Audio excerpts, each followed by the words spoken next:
Good evening and welcome in on this Wednesday, September the 12th, to our edition of WLAF and Channel 12 News. The school board has a new chairman and vice chairman. The Tennessee hiring freeze in Tennessee teachers is unfrozen for the moment.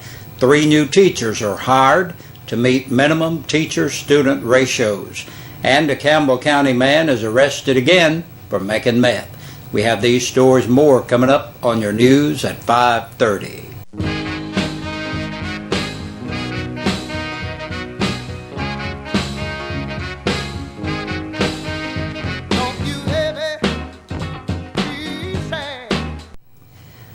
It's the time of year the school board decides who serves as chairman and vice chairman for the next year.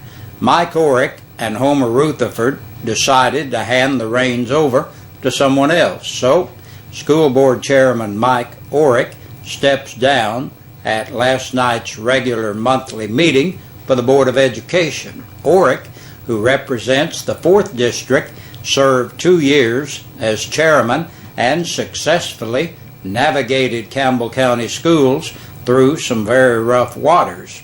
Orrick was at the helm when former Director of Schools Michael Martin resigned under a cloud of controversy back in 2010. He then led the school system through the recruiting and hiring process of current Director Donnie Poston. Josh Parker from the 2nd District takes over for Orrick as chairman, while Johnny Creekmore steps into the vice chairman role, taking over for Homer Rutherford. Creekmore represents the 5th District. Both Parker and Creekmore were voted in unanimously. For the second consecutive month, the Campbell County Board of Education spent as much time in a private executive session as they did during their public meeting, forcing a room filled with both school personnel and a large audience to wait 40 minutes before the meeting resumed. The executive session was requested by Board Attorney Dale Cantrell to discuss undisclosed legal matters.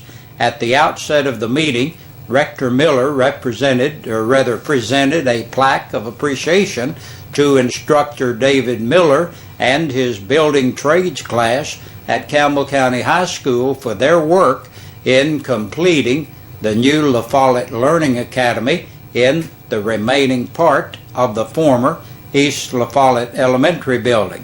Also known as the Alternative School, the academy was completed at a cost of $200,000 by using the class and maintenance personnel rather than bidding the project out.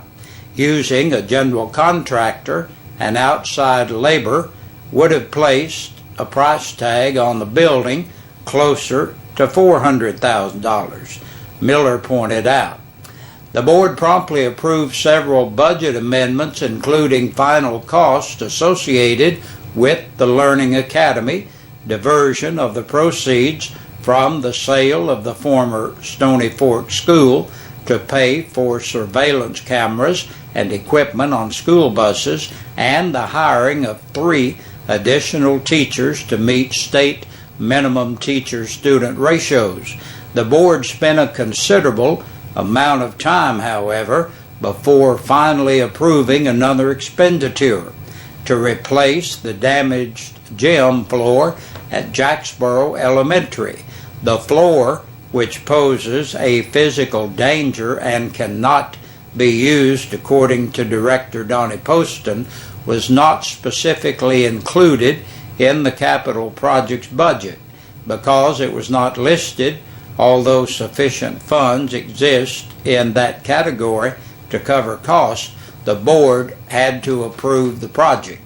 Eugene Lawson expressed his concern that too much money is being spent on athletics and not enough on academic needs, but in the end he joined 7 other members in voting to approve the project. Rutherford and Sarge Collins both abstained from the 8-0 vote. The board also finally voted to resolve a payment impasse with the contractor for construction work at Wynn School. Finance Director Jeff Marlowe explained that since the Fire Marshal's office refused to approve a ramp construction at Wynn, he could not pay the contractor for the work because it did not meet the specifications of the original contract. Miller argued that the contractor had come back and worked with Wynn maintenance personnel to correct the problems, but Marlowe explained that he could still not legally pay for the work since school department employees had to be used to correct the problems. I can pay this bill, but only if the board passes a motion to pay the bill despite the contractor's failure to meet the original specifications on the project, Marlowe countered. Poston recommended that the bill be paid, adding there was more involved in the project than just the ramp. The board then voted 9-1 to pay the bill in its entirety, the motion stating that the board recognized that not all work specifications had been met. Rutherford cast the only no vote on the motion. Most county offices could eventually go paperless if the Campbell County Commission and office holders agree to a proposal from a Knoxville technology firm. Larry Sharp of Imaging Technology Consultants made a presentation at Monday's commission workshop on a computer software system that would eliminate the need for storage of bulky paper records in offices, varying from the judicial files kept by the circuit court clerk to the billing and run records of the ambulance service.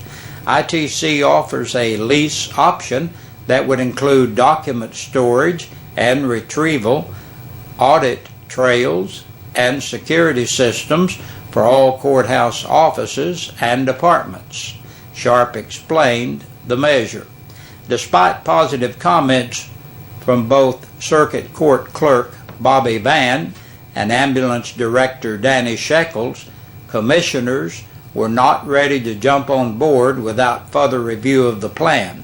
Rusty Orick suggested that commissioners and office heads need to have a more detailed presentation on just how the system would work before making a commitment.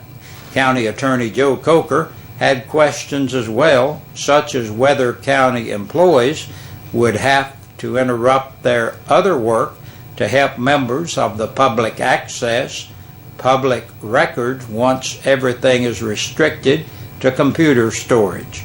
Sharp indicated that a separate computer terminal can be dedicated for public access. Prior to the workshop, the commissioners met for over an hour as the Budget and Finance Committee, giving routine approval to a number of budget amendments before getting bogged down on a request to transfer funds to purchase new garbage trucks for the sanitation department.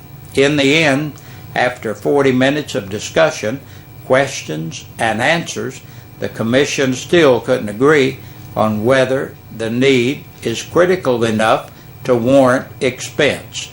2 aging trucks are in danger of breaking down frequently and permanently at any time, Sanitation Supervisor T. Don Boshears explained, with one of those being a truck that makes the Jellicoe run. Some commissioners suggested switching a newer truck to the high-mileage Jellicoe service and using one of the aging trucks for the shorter trips. Others suggested other makeshift approaches that would avoid buying new trucks. Funds for replacement garbage trucks were among the items cut from the current county budget when commissioners decided to avoid a property tax increase last month. Finally, the request was referred to the Sanitation Committee for further discussion before the committee meeting was adjourned. And that's a look at the latest news on this Wednesday. Stay tuned. We'll be back with a press release from the Sheriff's Department after this. And it's time now to take a look at the press release from the Campbell County Sheriff's Department. 10 people have been booked into the county jail in the past 24 hours. Leroy Serini, age 57, of Loop Road, La Follette, for DUI, failure to maintain a lane, violation of the registration law, and violation of the Tennessee financial law. 28-year-old David Dwayne Cooper of Long Hollow Road, La Follette, for public intoxication. Joseph A. Gosnell, age 23, of Jellicoe, for robbery, assault, possession of drug paraphernalia, and possession of a Schedule II controlled substance. David Todd Green, age 22, of Brick Plant Lane in Jellicoe, for violation of probation. 21-year-old Fontella Danielle Hatmaker of Bentley Lane in La Follette, for robbery, assault, possession of drug paraphernalia, possession of a Schedule II controlled substance, and resisting arrest. Joseph Crockett King, age 30, of Spruce Lane in La Follette, on an attachment for child support. 56-year-old Stephen Edward Lester of North 11th Street, La Follette, for driving on a revoked or suspended license, second offense, violation of the Tennessee financial law, and violation of the registration law. Gregory Jason McCullum, 36, of Harriman, for violation of probation and evading arrest. 42-year-old Darrell Roland Overbay of Overbay Lane in Caravel, for initiation of procedure intended to manufacture meth and violation of a quarantine order.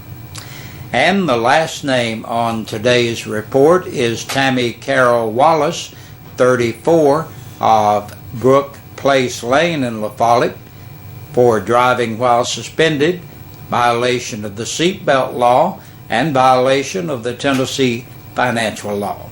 And that's a look at the news and the press release. Thank you for joining us right here for this midweek edition of the news, and be sure to stay with us right here.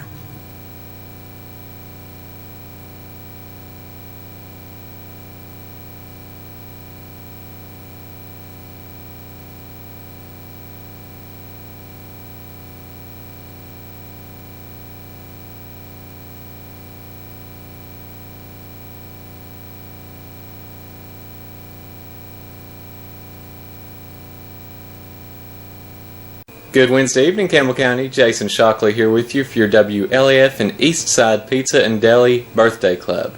We have no anniversaries to announce today, so we'll get straight into our birthdays. Celebrating birthdays, we have a belated birthday to Elmay Lamar, Oneida Gossage, and Ray Ray Pipton, celebrating birthdays today. I want to wish you all a happy birthday and remind everyone out there viewing that those names are now eligible for Friday's drawing, and it's not too late.